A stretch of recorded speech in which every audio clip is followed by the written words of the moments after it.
Hello, Geeks and Ghouls.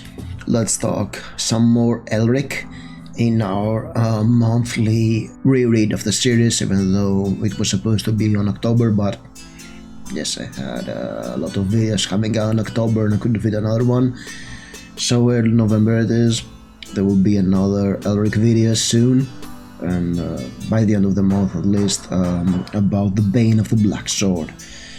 Today we're talking about the Sleeping Sorceress or the Vanishing Tower, and this is the first time I'm reading one of those books from Golan's the Michael Moorcock collection, and I've got to say that these books have a lot of content, and content is a great word to use in case of this book, because I felt that it was content, not story. I'm a Moorcock fan, so I'm tempted to get the entire series because I know it's chock full of bonuses of stuff I'm interested in reading and enjoying and collecting. So it's a great collection for the initiated.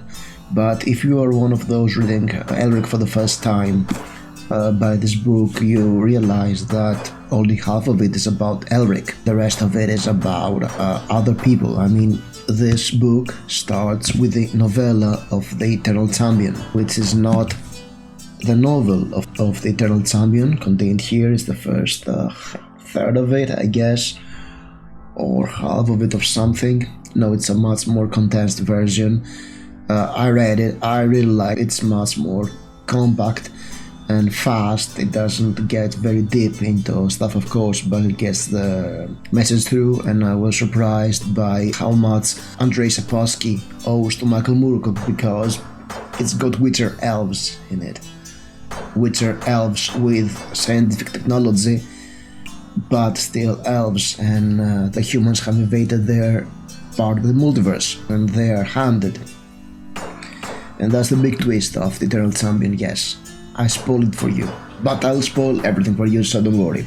And then we get to some stories about Byzantium, called the Greater Conqueror. There is also a draft of his proposition to publish an Erlobek of Malador series of novels, which, yeah.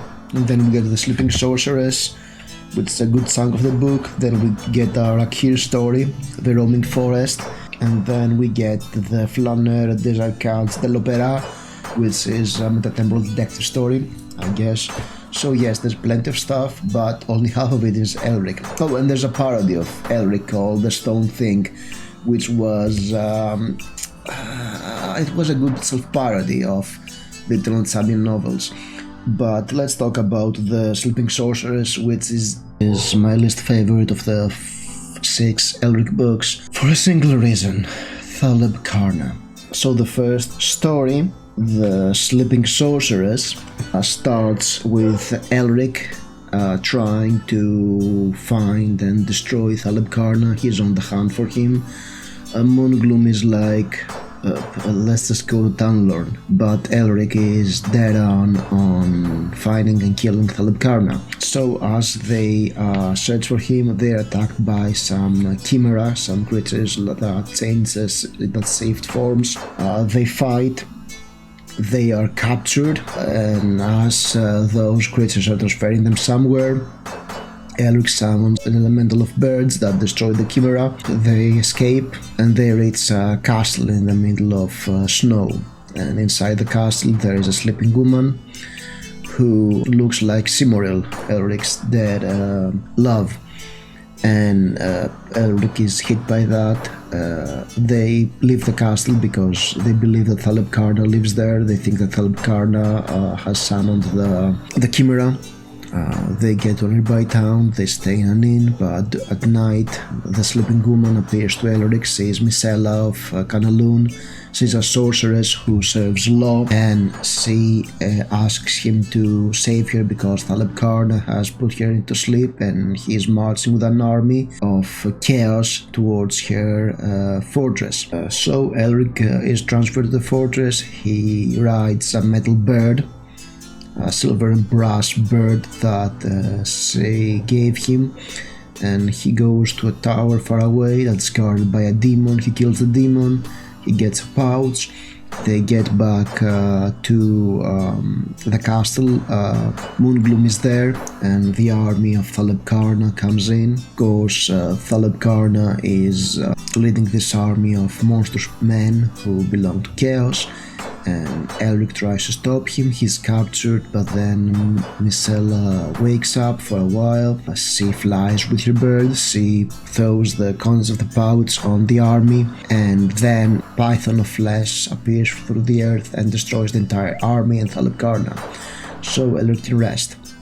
Yeah, that's the story pretty much. It's a very typical Elric story. Nothing to write home about. There are some interesting ideas, but again, there's a lot of Deus Ex Machina, a lot of artifacts that save the day, a lot of here and there. It's a very typical sorcery story. It's very faithful to the Elric legacy, but it just lacks the deeper layers. And Micella was a character from the Elric novels. That's why there is the outline for the first one here. And she was the love interest of Elric, who lived centuries before Elric. And actually, in Elric of Melibone, the first book, Elric had his sword. And at the end of the story, Micella says to Elric, "This castle can be anything you want, just look at it and you'll see what you really want, what you really wish." And Elric does, and he screams in terror and cries because what he really wants he cannot have. So yeah, that's still a very Elric-y ending. Then we get to the second story, which is called To Snare the Pale Prince. And here is the one good idea of the book, not so core, The City of Beggars, which it starts with Thaleb K'arna, who have escaped the engulfing flesh spell of Micella, and he goes to the City of Beggars to plot vengeance along with the king of the city, who has a big pile of treasure, and he is mad at Elric because once upon a time he went into the city and stole something from him. Elric and Moongloom are in a city, and they're waiting for the caravan of Rakir to get them to Tunnelorn, because they believe if they go to Tunnelorn they'll find inner peace, even though Elric feels unnerved. Moongloom goes away for a while to try to find a job and returns with 2 prostitutes that he saved. Elric is in a tavern and he hears people gossiping about him, so he goes and confronts them, and they all go away really scared. But when Elric and Moongloom go out into the city, they're attacked by a group of assassins that the gossip has hired, and they knock down Elric, and when he returns to his senses, he realizes that one of the women has stolen the Actor's Stone ring he had on his finger, which is a seal of the Emperors of Melibone, and is actually helping him with his spells. And realize the other person is dying and says that we were sent by the king of the City of Beggars. So Elric is dead on reclaiming the ring because that gives him power, and says to Moongloom that yes, we can go there, get the ring, and then go and fight Rakir. So they go into the city, and actually this part of the book is the best, because throughout this book Moorcock writes in a very visual style. He's focused a lot on the details, on the environment, on creating strong impressions to you, and I really enjoyed that. Getting into the city that it's squalid, with people that are missing limbs, that in rags, that nobody intact of body can be there, with the braziers that are burning garbage. Just an amazing imagery. And I just loved it. And the idea of having a city of beggars, not a guild of beggars, but a city where there's a king of beggars and everything is in ruins because there was a tragedy in the past. Basically, there was a disease in the city, and the people of the city summoned chaos to help them, and they sent a burning god to burn the entire city. So the denizens of the city summoned law, and they imprisoned the god inside the city, and everybody there left. It was a great task. It's great world building. It's one of the stuff that you like Moorcock for his crazy ideas.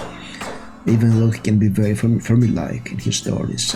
Eric and Moongloom go into the city. They're disguised as beggars. They even take some magical pills that deaden their smell, so they won't rats from the stink of the city, and they fall into a trap. Elric is captured. He says that Thaleb K'arna is still alive because he went into the earth when Misela did the spell in the previous story, and is thrown into the labyrinth at the city where the flaming god lives. And Elric confronts the flaming god. He finds out that as long as the god lives, nobody can escape, so they fight, and he manages to kill the god eventually thanks to Stormbringer, because the beggars are too afraid to take his magic sword away. So the seal is open. One of the lords of law says that he served them well, Elric served them well, despite being agent of chaos. Previous story, Elric tries to summon Arioch, but Arioch says that he has more important stuff to do. There are things happening in other worlds, and we'll get the things happening in other worlds in a while in the next story. So yeah, at this point, Elric is an MVP for chaos. He's working solely against the interests of chaos in this book. Yeah, big surprise. Spoiler, he will throughout the rest of the series, alright? We know that was written after Stormbringer. It was written in 1971, together with another trilogy of sorts, for which we'll talk in a while. So he kills the god, he goes out and finds out that there is a demon that cannot be harmed by swords, that is sitting on the throne guarding the pile. Thaleb K'arna has summoned him, and that the people of the city, the beggar army, is trying to kill Rakhir and his people in the caravan. So they escape the city, Elric and Moongloom, and they come to meet people of Rakhir. And as they do, they're surrounded by the army of beggars, and Thaleb K'arna is summoning some monstrous woman, the Une, I believe, and they're women with claws and fangs. He does so because he thinks that the people of Rakhir would be hesitant to fight against women, and yes, they are a creature from another plane of existence, and it's very hard to fight them. However, Elric remembers a spell, and he summons their primal foes, and they come in. They're ape-like men with clubs and spears. Cannot recall their name right now. The Graluk. It's called the Graluk. They fight, and after they kill the Une, they fall on their weapons and die, because their purpose in life is complete. They exist just to kill their enemies. Great dads. So they win. They kill the army of beggars, just escape. They return to the city of beggars, and they see the king of the city that is crying because he cannot move the demon from his throne. Thaleb K'arna is nowhere to be seen. He escaped during the battle. He gets mad. He has a big cleaver, and he tries to attack the demon, and the demon just stands up and eats him alive. And turns out that the demon was Arioch all along. He has swapped places with the demon that was guarding the throne, and he gives Elric back the ring. And Moongloom, of course, takes a lot of the jewels because Elric is spending their treasure like it's nothing, and they get to Tunnelorn. And this brings us to the third story. 3 heroes with a single aim. Elric is in Tunnelorn, and he feels unfulfilled.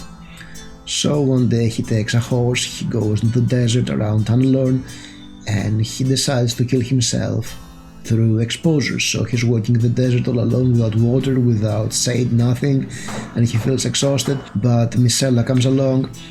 She gives him a potion to restore him and tells him that Thaleb K'arna has fully allied with chaos, and he's coming to destroy Tunnelorn, and he has to stop him.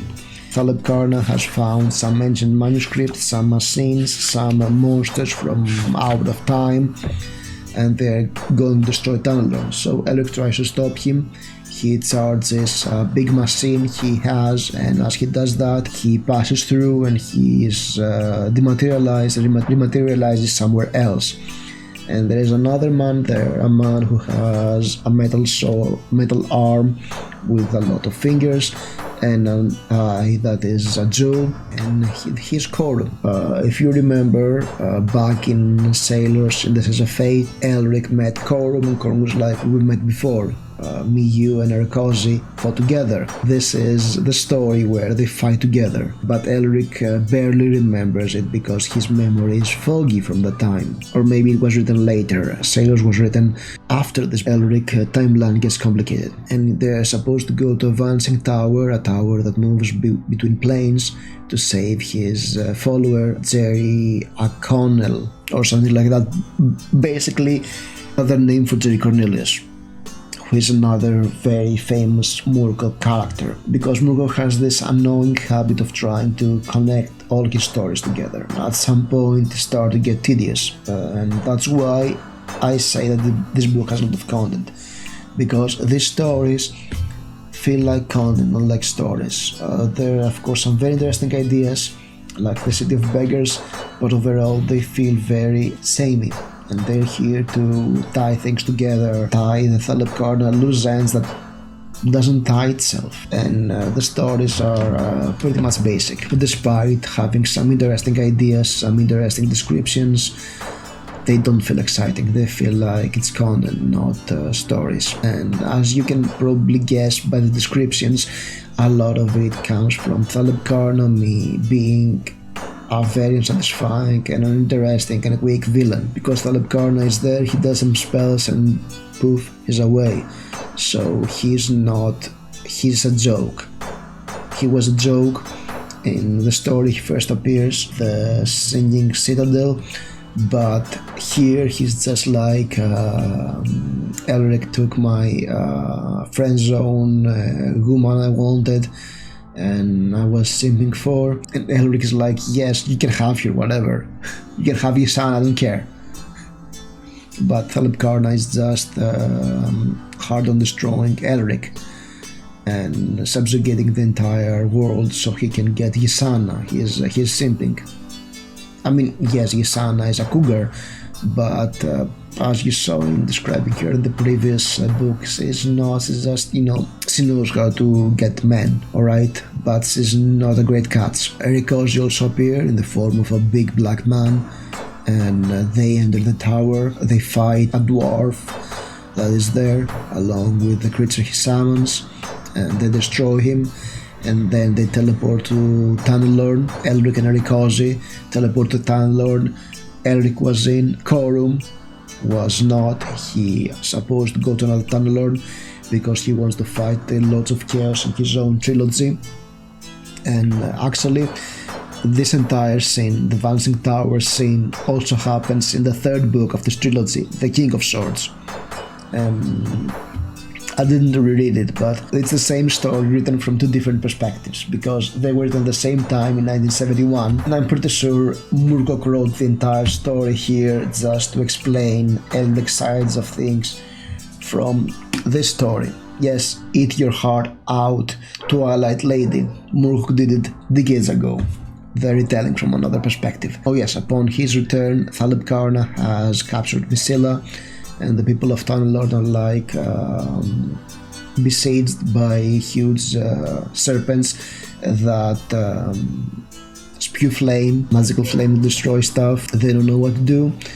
Some people try to charge, some of the defenders of Tunnelorn try to charge the army, but they're annihilated by the fiery breath of the creatures, who also have riders on top of them. But Elric manages to go into the city. He gives the people there the banners, and then he hops upon the metal bird of Misilla, and he uses some arrows he got to destroy the riders. He throws the arrows and the riders die, and the serpents, the huge dinosaurs, right, the magical dinosaurs of chaos, start to escape when the riders go down. And as they throw flame, the banners that the people have spread on the walls create a magical shield that protects them. Rakir is an archer, and Elric uses the arrows to destroy the riders. I mean, yeah, it's an Elric story, not a Q story, right? Of course, Thaleb K'arna escapes again, but he manages to cut Micella's throat, and she dies. And before, when they first met, Elric snogged Micella, because that's Elric. Like his, the other White Wolf, Geralt, he cannot keep it in his pants. And of course, another woman he slept with dies, which is a pattern. Another woman I love dies, he's crying about that. And yeah, that's the end of the story. They lived and learned. Whatever. Yeah, it's. I told you about this. These stories feel more like content. They don't feel like interesting. There are some tidbits here and there. I mean, there's a whole arc pulled from another book or something. It's not great. I guess I could read the stories if they were part of collections of anthology sword and sorcery fiction, because on their own they're decent. They're not bad, but they're nothing interesting, and reading one after another just feels like, it felt tedious. And I didn't like this book. I want to go further into the bonus material, of course, at some point, and read the other stories here, but there is nothing to write home about the Sleeping Sorceress, and I believe that people can skip this book without any worries. They lose nothing interesting to the plot. Nothing big is built up throughout this book. None of the characters are important for the rest of the story. It's all interesting if you want to know the first time Corum met Elric and Ricosi, if you're curious about from Sailors, but yes, on reread it was nothing interesting. And despite the previous or the next book who move the plot forward, this one's like, yeah, it's filler, and filler is bad. So that was my review for Elric the Sleeping Sorceress. If you've read it, I'd love to read your comments about it, and I'll see you later this month with the next one, Bane of the Black Sword, which, as far as I remember, is better. Thank you for watching, have fun.